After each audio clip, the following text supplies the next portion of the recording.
Hello, this is the Fiction Nonfiction podcast from Literary Hub, where we believe that every issue in your social media feed or on the evening news has already been tackled somewhere in literature.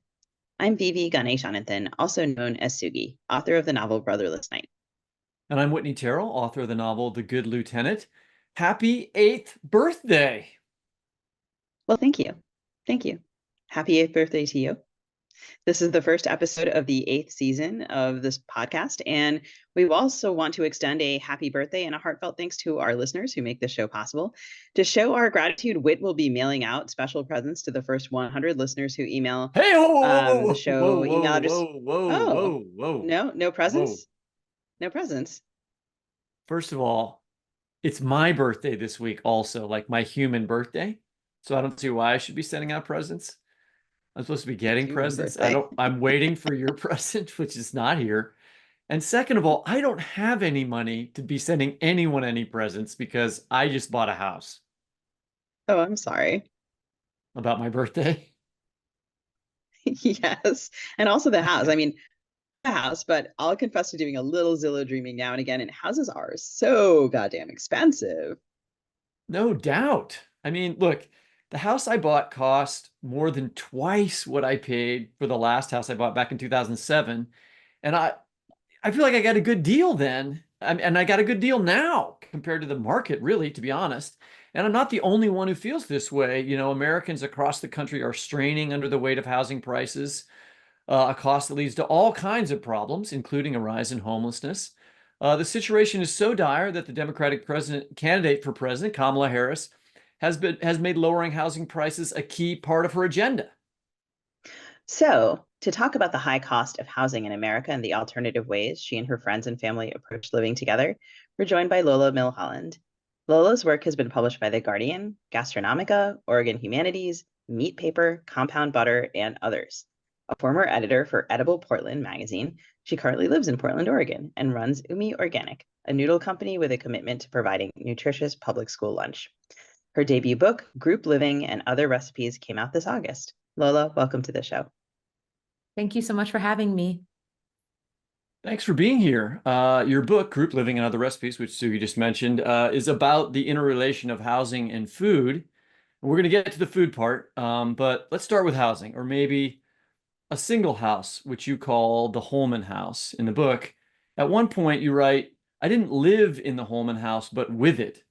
Can you introduce us to that house and talk about what you mean by living with it?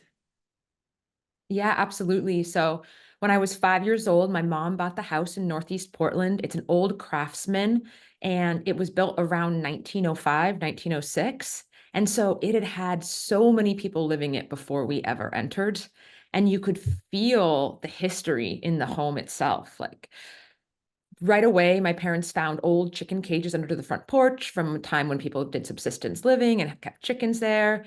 There are all kinds of secrets that you would just stumble upon as you went through the house, the things people had left behind and hidden in different corners.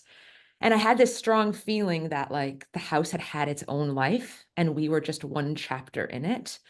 And my parents loved to throw parties. And later, when I when I was an adult in the house, I had this feeling that the house wanted us to be throwing parties. Like it needed a certain amount of human life pulsing through it just to be its fullest self. Sometimes I felt like we didn't even want to have a party, but the house had sort of called it out of us. Could you just describe it? Like, was it a two-story house, three-story Mm. house? Did it have a Yeah, porch? it was. When you say I was talking to a craftsman, what does reader. that exactly mean? Yes, I was talking to a reader and they're like, it sounds palatial. Like, no, it's a two-story house. It has a front porch. It's painted white. It's mostly wood. The beams, like the structure of the house, is old growth. So it has sort of the materials of the landscape built into the home. And the front porch just covers the front porch. You go in the door and you're in the living room. And because it was when it was built, it had very tall ceilings. When I was little, some people had dropped the ceiling to make it feel like a bungalow, which I think maybe was cooler at the time. So it felt much more cramped. My parents knocked that out at some point. And so it has sort of tallish ceilings. The ground floor has no bedrooms, but we've repurposed one room into a bedroom. The upstairs has 3 bedrooms. So it was a house that big families, big multi-generational families were living in at the turn of the century. Now there's a back porch and a side porch. So it's a house, I always say, like, there's so many entrances just on the first floor. It makes itself porous. It sounds really lovely. A significant part of the book focuses on the ways that the residents of this gorgeous house and other communal spaces are cooking for each other and labor sharing. And I wonder if you could talk a little bit about the role that cooking and food play in communal living. Absolutely. I think food is often at the heart of many communities. And it certainly is in our house. We decided early on that we would have dinner together every night. And so that means if one person cooks, they cook for everybody. And if they want help with the cost of groceries, they just ask people to pitch in. So we do work on a sliding scale. But it means that people aren't cooking their individual meals and then each only cleaning the thing that they think of as their own mess. When it's a mealtime, we are all together and we sit down together and you eat dinner with whoever is there that night. It's not really rigid. This person cooks on Monday, this person cooks on Tuesday. It's a lot more communicative. And if no one can cook, no one's around, that's fine too. But I love the fact that when we are together in the house and it's mealtime, we spend it together. We find out how our days were, we joke around, we process the news. We have these small interactions that give you a sense of texture of another person that can build a lot of intimacy. At one point, you say, I'm still sorry, I'm just thinking about when you were describing that. So I have a 14-year-old son, not super communicative right now. He's very Clint Eastwoody. I'm wondering if it would be good for him to be having dinner with a lot of people, or how did that affect your like social engagement when you were younger?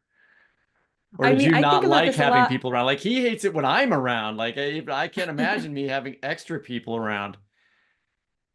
I mean, I think there's a lot of ways to think about that. One is, when I was his age, I remember rejecting my parents' food. I remember saying, oh, I don't need to eat that. I bought myself a super bag of Doritos, so I'm not hungry. You guys eat without me. Like, there is some time in your teen years, right, where you're figuring out who you are in opposition to your parents. I'm not a social scientist, but that just seems pretty apparent from every lived experience I've ever seen. Um, but something I think about in a communal house is, we're only 4, 5, 6 people, but if somebody's feeling really social and I'm not, I can just back away and let them interact with somebody else. The pressure isn't all on the 2 people who are there to fulfill each other's social needs. Like if your son maybe doesn't want to talk to you about something, but there's someone else there, maybe he would want to, or maybe right now he's in a time where he's very internal and in the future he'll want that. We go through different phases of our lives where we have different needs. And I think about that a lot with communal living. I don't think everyone should live communally. That seems preposterous to me. We're all too different and we have too many different needs at different times in our lives, but there are times when it might really serve us, and those could be different for different people. Well, yes, it's true. And you say, like communal living isn't for everyone, but one of the reasons the reason that we decided to have you on is that we've been thinking a lot about housing prices. I did a little half-assed internet research and we have a report from the Joint Center for Housing Studies at Harvard that came out recently, says home prices have reached a new all-time high this year, even despite the interest rates being high. The U.S. home price index is 47% higher than it was in 2020. The rise in prices have pushed median sales price to about 5 times the median household income. And I tell you what, I just bought a house and I can attest to this price increase. And so I was thinking, maybe this is a cheaper way to do things. At one point, your mother says she doesn't mind cooking for the extra people who come to visit at the Holman house. She says going out to eat is where it gets expensive. So I wondered, like, what were the cost efficiencies of living in Holman House when you were a child, and how cost efficient is it now? Yeah, it's a great question and it's a huge issue in America. And I think about this a lot because, you know, living with other people does not solve the housing crisis that we're facing, not just in the US, but globally. But we are all trying to find ways to survive, right? Like for most people, housing is the biggest cost that they pay in their lives. And the more that costs, the less they can do other things.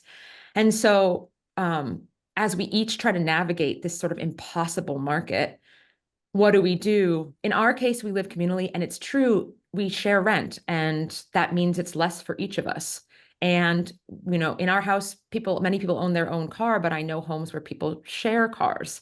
I don't think it should be on the individuals to solve this crisis, but being wily and figuring out ways to make your life work so that you can have the fullest, richest life and have solidarity with other people. Like, that's what it's all about. So we do share grocery costs. And I also love that I just have someone there to help me do stuff, like do my laundry when I'm busy, cook me dinner when I had a really hard day.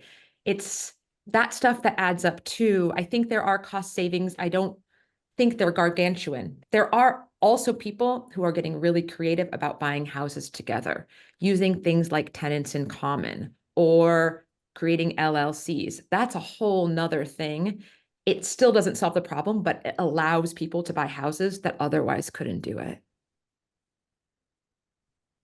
So, to her credit, Vice President Harris has been talking a lot about the cost of housing while she's been on the campaign trail. And she wants to give tax credits for builders of homes for first-time buyers and affordable rental units, along with a $25,000 tax credit to help first-time buyers with down payments for the next 4 years. And she's also proposing a $40 billion innovation fund to encourage local governments to build more affordable homes.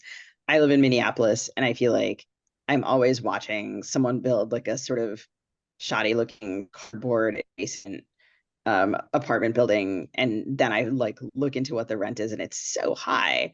What do you think of her solutions, her ideas for this problem? I think a really important thing to acknowledge is that in the United States, property is the basis for financial security. I feel like that comes with the founding of the nation and the idea that people should own property, and that makes them citizens. And that has historically been a very racist and classist and exclusionary right that's presented as like egalitarian. Oh, we're all going to build our wealth on home ownership. Of course, that's not the case, and it's especially not the case now. And so just at the highest level, I'm interested in what it looks like for the US to think about decoupling property ownership from basic security. I think there is far too much private equity and corporate home ownership, and home ownership has become a profit-making venture for people rather than a basic dignified right that people have as the foundation for their life. And so when I hear her proposals, I would love some overarching, housing as a human right. How can we get less corporate and private equity in the home ownership space? And my fear with some of these proposals is that it gives like loopholes and tax breaks to people who are already making a lot of money on housing. We really need strong regulation to protect people with their homes. And I think some people don't want to own homes. They just want to have a place that they can go to that they feel safe and comfortable in.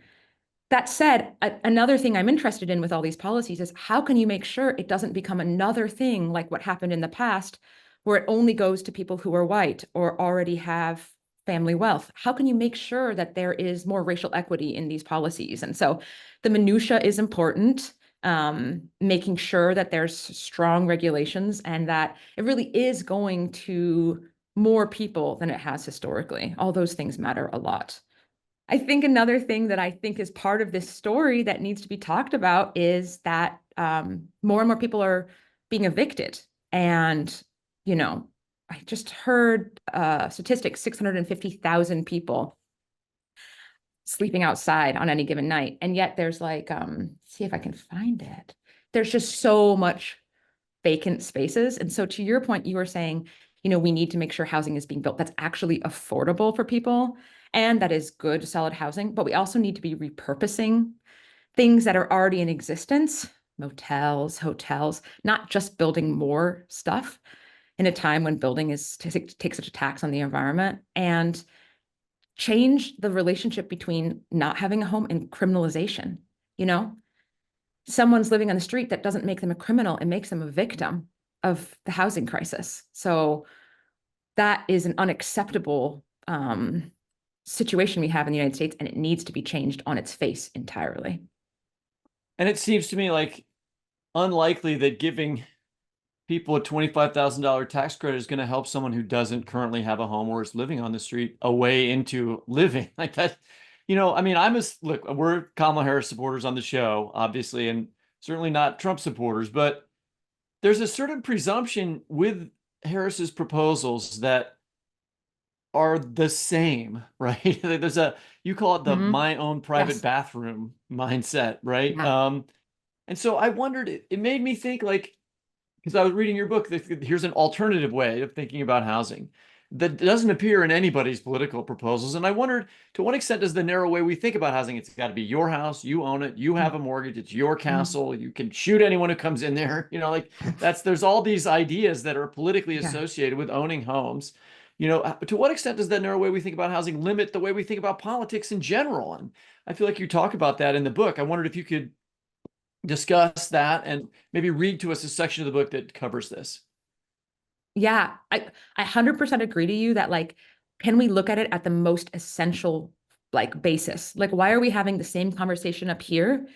Why aren't we talking about, like, what role is property playing in America? How is it playing a role in keeping some people wealthy and other people perpetually poor?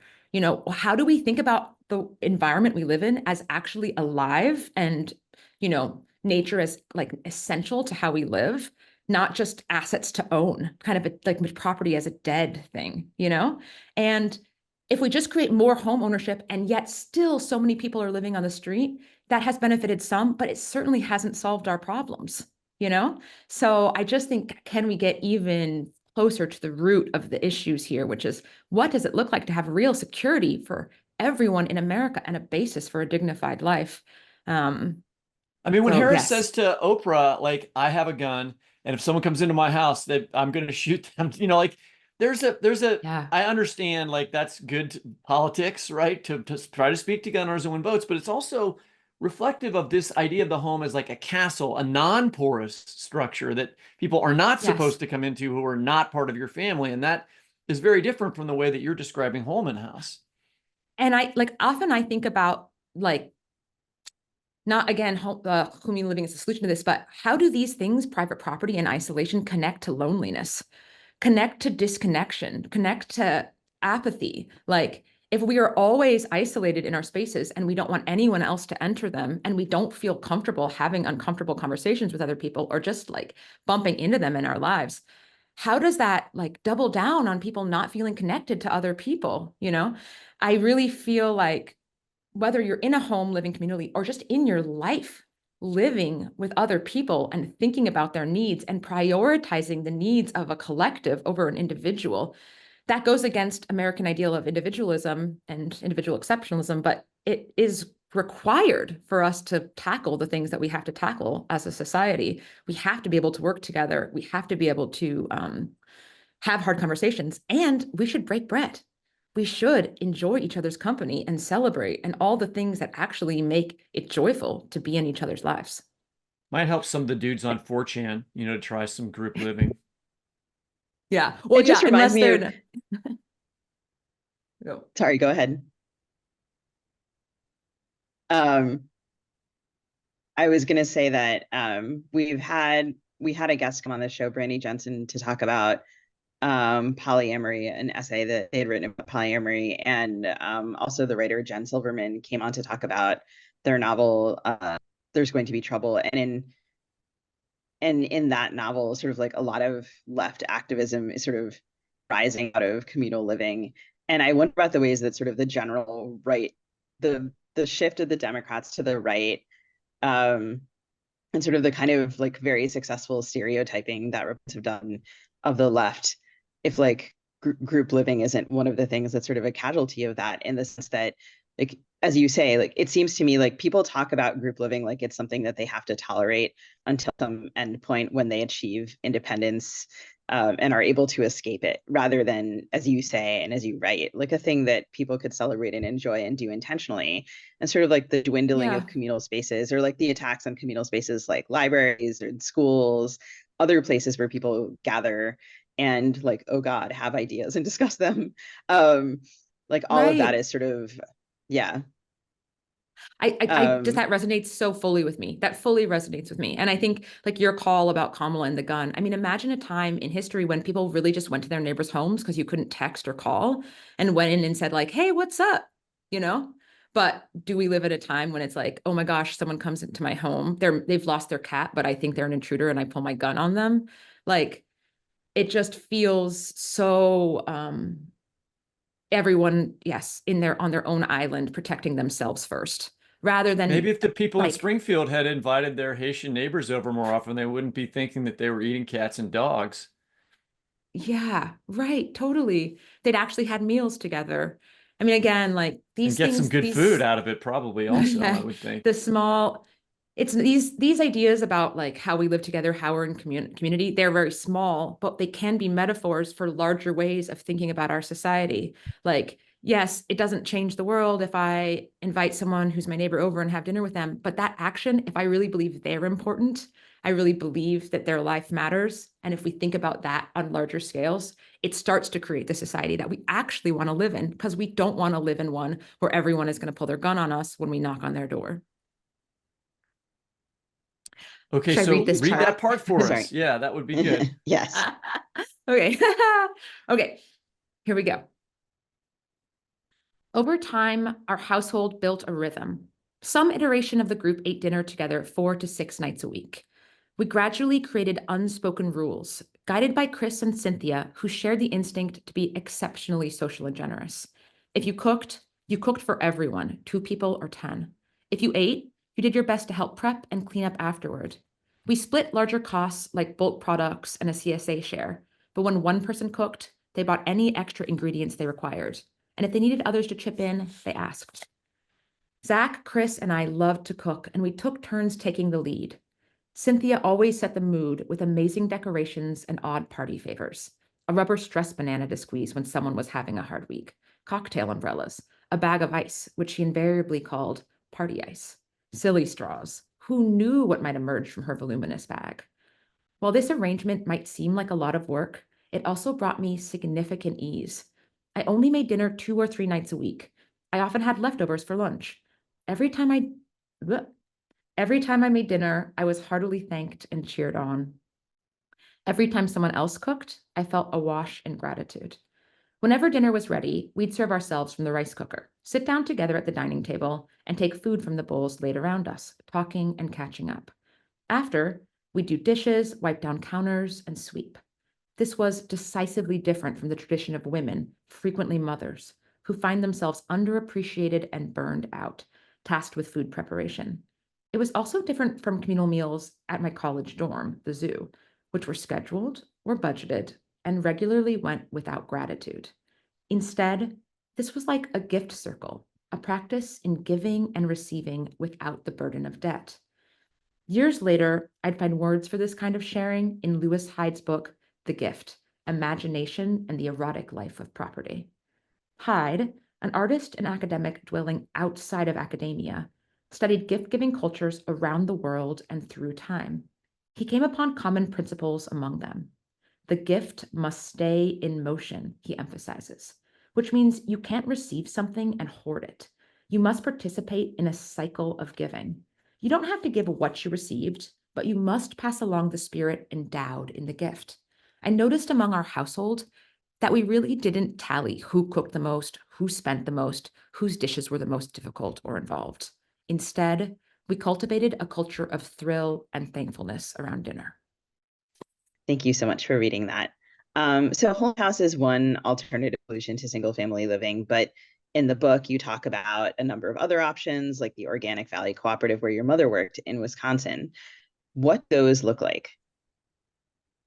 Yeah, it's interesting because I was thinking about it I tried to think about it in an expansive way. So yes, group living can be people inside of a home together, but what other structures exist that allow people to share resources? And I looked at co-housing. Co-housing is interesting. I mean, none of these solutions are without their own pitfalls, but co-housing and variations on it. In Portland, Oregon, we have like these different clusters that are built. It's many people living individually, but within a shared space and with some shared amenities. So sometimes that looks like shared washer and dryer, shared garbage, shared common spaces, shared garden. Other times it can be as essential as a kitchen. So you might have your own outbuilding, but there's something that you guys are all using in common. And typically these aren't just architectural designs, but also intentional communities. That's a term people are familiar with. But what does it look like to want to share space with other people? And I often think about these different kinds of housing in terms of government structure. So we would call these democracies, right? People are each owning their own place and then meeting and talking about how they want things to go. Another thing I was really interested in was cooperative housing, affordable cooperative housing in cities. And New York is a great example of that. People will own an apartment in a building and they make a commitment that it will be affordable long term. So that means that when they sell it, they're not going to sell it for the most money that they can. They're going to sell it at a cost that is determined for other low-income people. And again, it's run like a democracy inside that apartment structure. So they make decisions collectively. They're all owners in this building together, however big their apartment is. And another thing I was really interested in was land trusts. Land trusts aren't necessarily part of group living, and yet there's many forms of land trust, but it's an idea of making commitments that are bigger than just profit and the value of land. Like, what if we cared about affordable housing in the long term? What if we cared about conservation or historical meaning? There are many land trusts in the United States, and when they're coupled with other things, they can create incredible opportunities for people to really see property as something shared beyond just an individual. Those are just a few of the examples that I was exploring.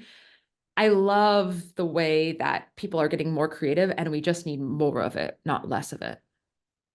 Can you just That's explain really what a interesting. land trust is and how it works? Because I don't know what it is. Yeah, I'm not an expert on this, but essentially it's a legal agreement. That's like the word trust there. I love the word trust there because it like functions on a bunch of different levels, but it's a legal document that says that people will live and die, but this property will have a purpose beyond that. And so it makes a commitment, and it has a board of directors that oversees that commitment that's made to the land. So for example, if it's going to be in Portland, we have a affordable land trust for housing. There's land trusts that are for farming to make sure that farmland stays as farmland in perpetuity.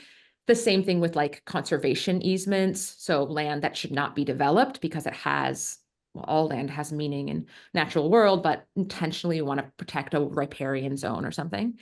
In Portland with this, a land trust will own the land where a house is, and it becomes part of the land trust, and it's overseen by a nonprofit with a board of directors.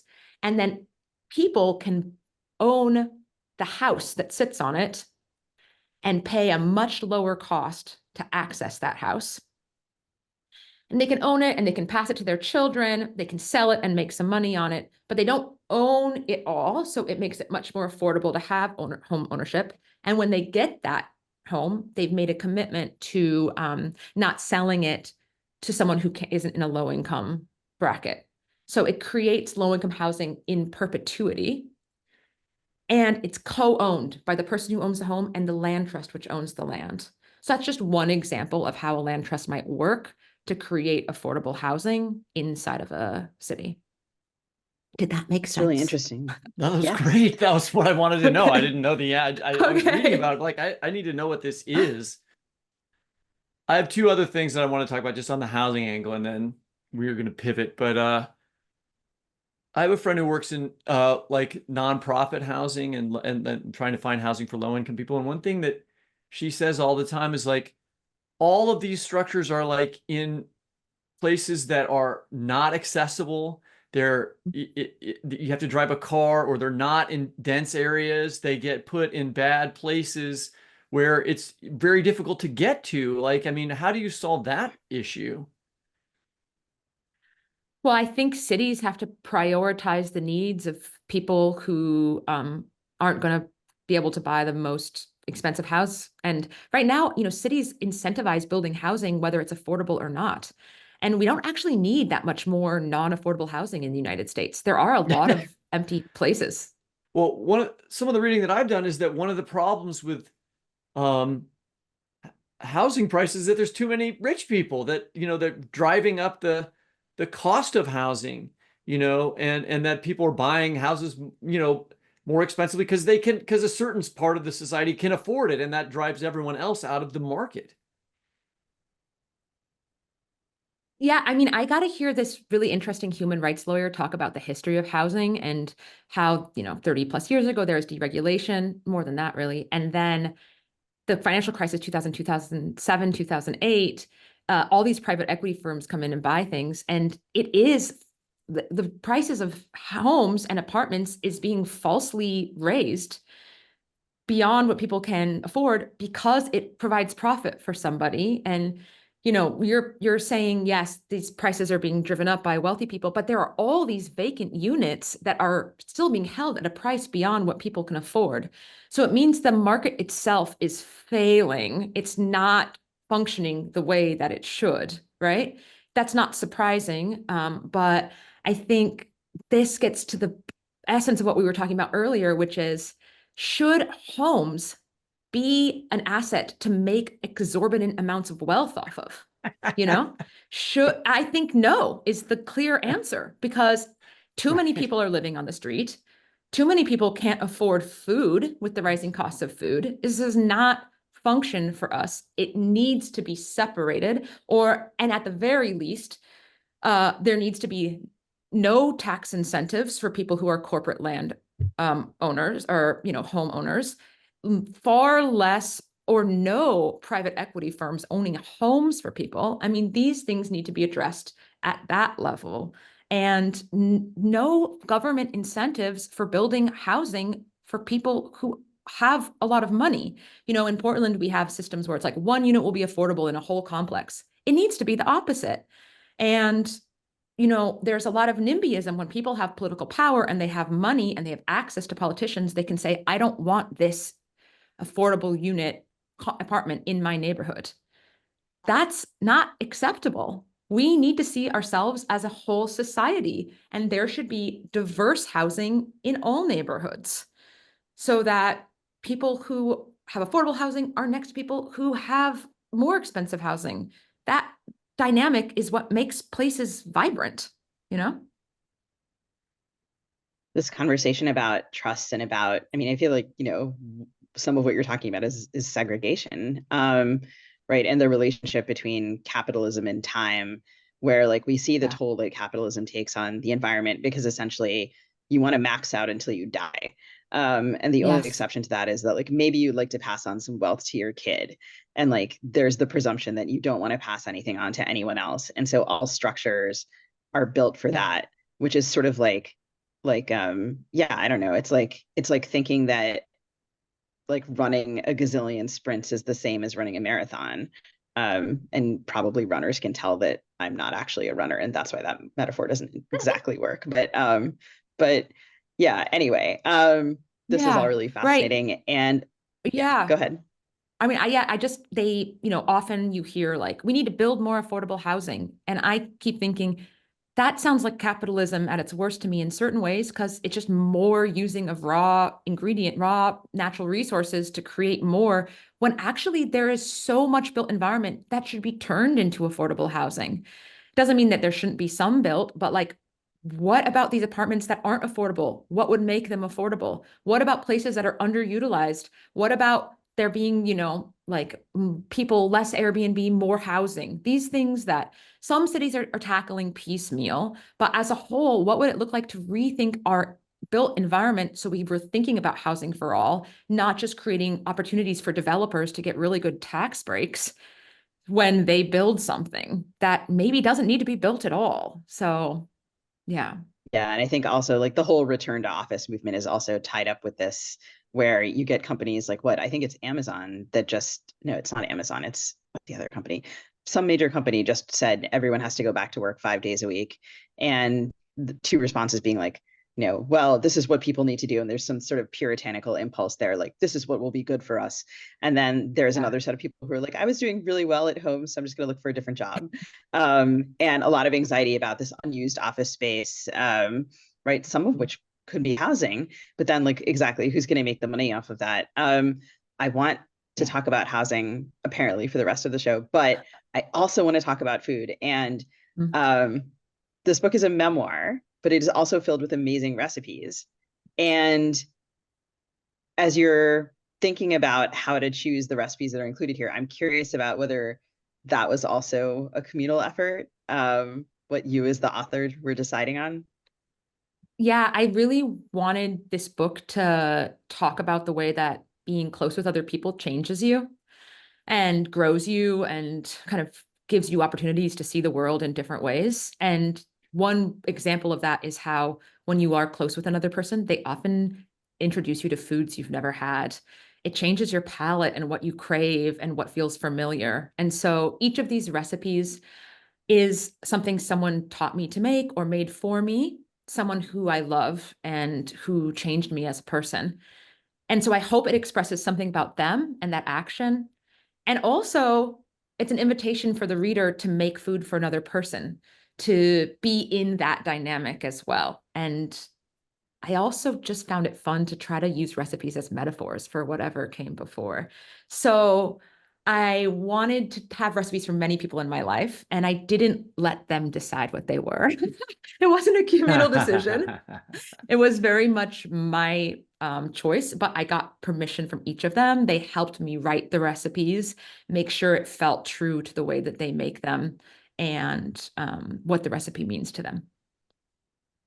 All right, so in the spirit of community, is before we close here, I think that Sugi and I should each pick a recipe that we want to make, because I was reading the book. I'm like, I'm going to try these. I'm doing a lot of cooking these days. And have you talked to us about its origin and the people who it's connected to and the role that it has in your memoir? So Sugi, you're first. And if you pick the one that I want, then I'm going to be really I was mad. thinking about this. I feel like the odds are pretty. Anyway, I want to talk about Corey's usual bullshit. Okay, good. That's not the one. Perfect. Let's okay.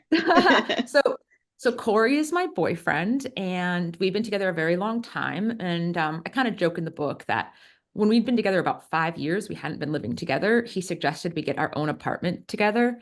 You know, I loved him and I felt deeply committed to him. And I was like, am I ready?